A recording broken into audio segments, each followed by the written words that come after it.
Look, it's fantastic to be here today with Tim Watts, my federal Labor colleague, the local member for Gellibrand, and Jill Hennessy, who is the Shadow Minister for Public Transport, here as part of the Victorian Labor team. And we're here at West Footscray Rail Station.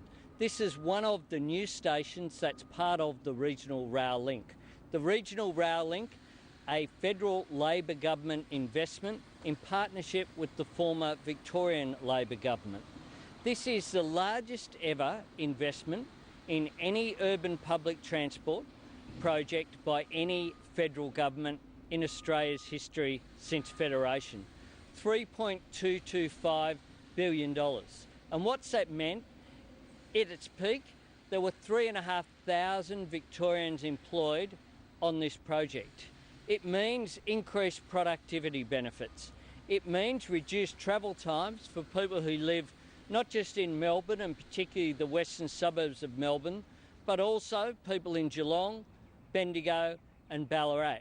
And that's a result of federal Labor's commitment to partnering with state governments to invest in urban public transport. Unless we do invest, we will be consigning families to spending more time in their cars on their way to and from work than at home with their families and their kids. That's why federal Labor understood that you need to invest in cities and you need to invest in public transport. Now, when this station was opened just 100 days ago, there was no federal government representative. That's because Tony Abbott and his team have contempt for urban public transport. They say that they will not put a single cent into urban public transport, and indeed they have threatened to cut the $3 billion that the last 2013 federal budget allocated for the critical Melbourne Metro project. The Melbourne Metro project planning was done as a result of $40 million allocated by the former federal Labor government. And in the last budget, we allocated funding because Infrastructure Australia understood that this was an absolute priority for Melbourne, for Victoria and for the nation. So what we're about today is confirming that a federal Labor government would once again invest in urban public transport and invest in our cities and our people. But we're also calling upon Tony Abbott to withdraw the short-sighted approach and not make cuts, whether it be to the Melbourne Metro project or the Brisbane Cross River Rail project, which affects people in inner Brisbane but also on the Gold Coast and the Sunshine Coast. These are absolutely critical projects. They're critical for jobs, critical for productivity, critical for road safety, as level crossings at places like Sunshine have been removed as a result of this Regional Rail Link project. I might ask Tim if he wants to make some comments.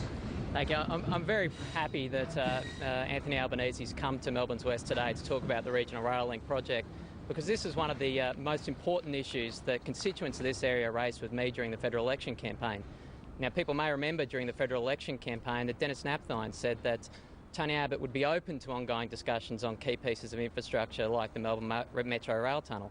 But Tony Abbott's not listening. His ideological opposition to urban rail transport infrastructure is putting Melbourne consumers at risk. It's lengthening the commute times for Melbourne commuters, and it's putting more pressure on both our urban rail and road infrastructure. And that's the important message here. Labor's approach to urban public transport infrastructure has been an integrated approach. It's taken the best of roads investment and rail investment to the benefit of all commuters from Melbourne's West. I've seen the benefits of this program firsthand in my backyard. This station, West Footscray Station, has just been opened and completely redeveloped. Footscray Station is being redeveloped, Tottenham Station is being redeveloped, and Sunshine Station has been almost rebuilt from the ground up. And all around these stations, you're seeing increased investment, you're seeing a virtuous circle happening. And that's what happens when you invest. People invest around you. This project's been great for my electorate. I'm very proud that the Labor government at both state level and federal level delivered it for the electorate. On that note, I'll hand over to my state colleague, Jill Hennessy. Thanks very much, Tim, and it's terrific to join our great local federal member, Tim Watts, who is a great advocate for improved transport opportunities for people in Melbourne's West, and we're delighted to have Anthony Albanese here with us today. Unfortunately, the story in respect of public transport in Victoria is not much better. It seems to be in the Liberal Party's DNA that they refuse to significantly invest in public transport. Now, what we see today here at West Footscray is a story of what Labor governments have delivered because they sincerely believe in improving public transport and investing in infrastructure. In Victoria, we desperately need the Metro Rail Tunnel if we are to have a sustainable public transport system.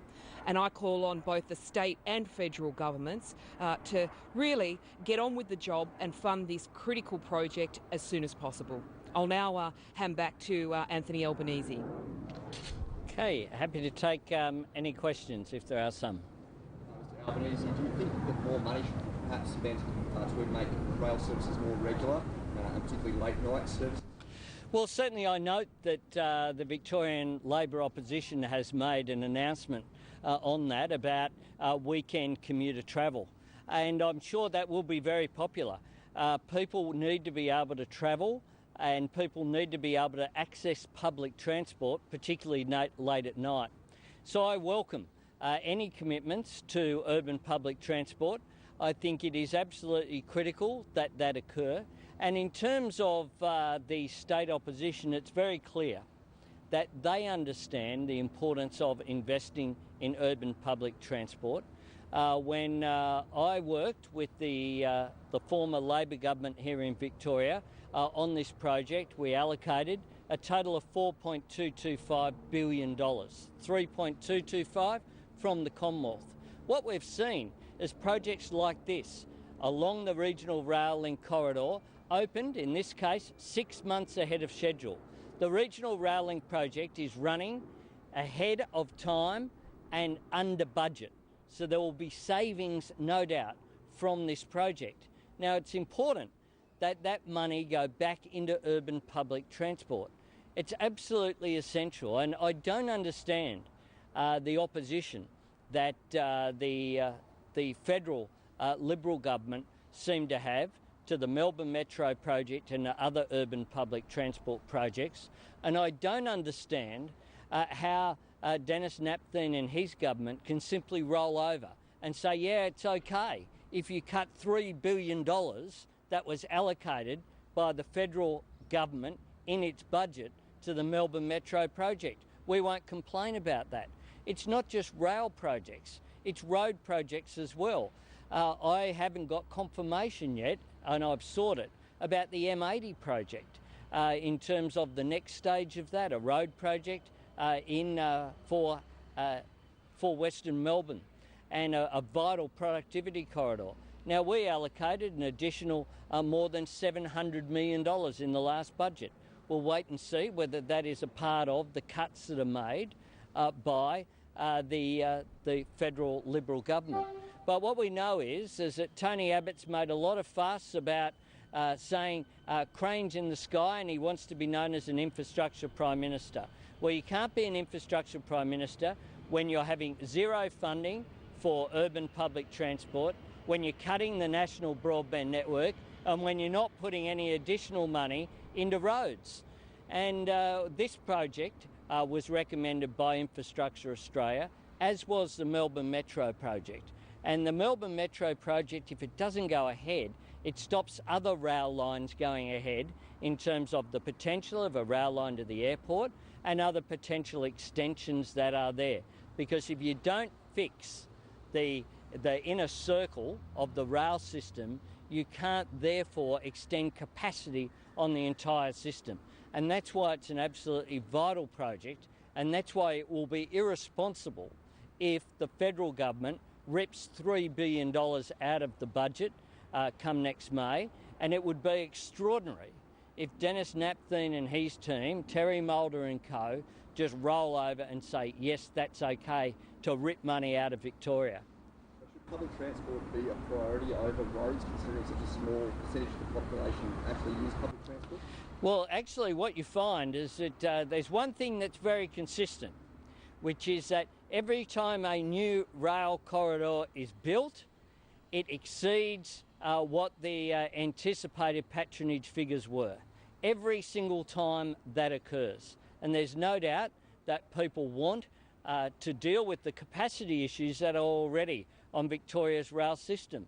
But it's not a matter of rail versus road. You need to invest in both. You need to invest in infrastructure, whether it be urban public transport or our road system. But you need to be guided in terms of the priority by proper business cases and proper analysis.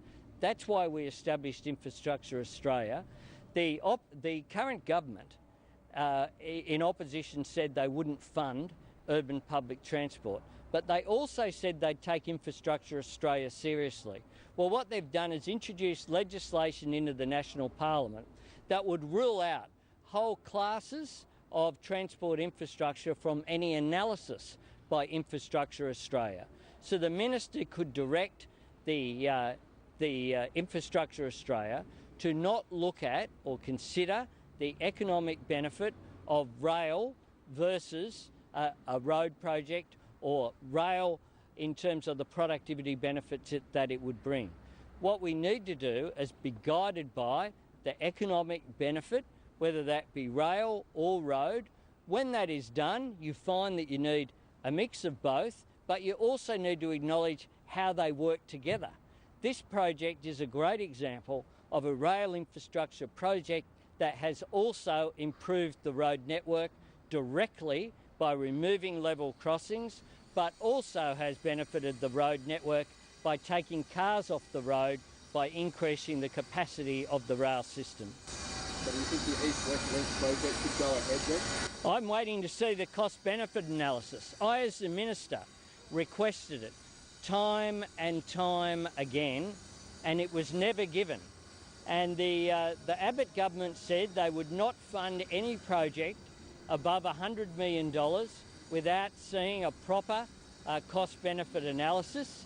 They haven't seen that, and yet they've been prepared to say, we'll rip money out of $3 billion that's been allocated for the Melbourne Metro project, allocate $1.5 billion of it, perhaps to the East-West project, which actually doesn't go west, allocate it to that project, but then the other $1.5 billion just go missing. I want to see, and I didn't fund any major project without there being a proper analysis being done.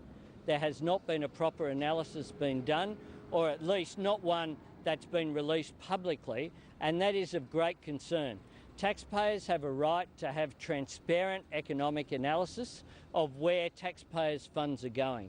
That hasn't occurred with this project, and I wonder why that's the case. Thank you. Discussion, debate, democracy. This is APAC, Australia's public affairs channel.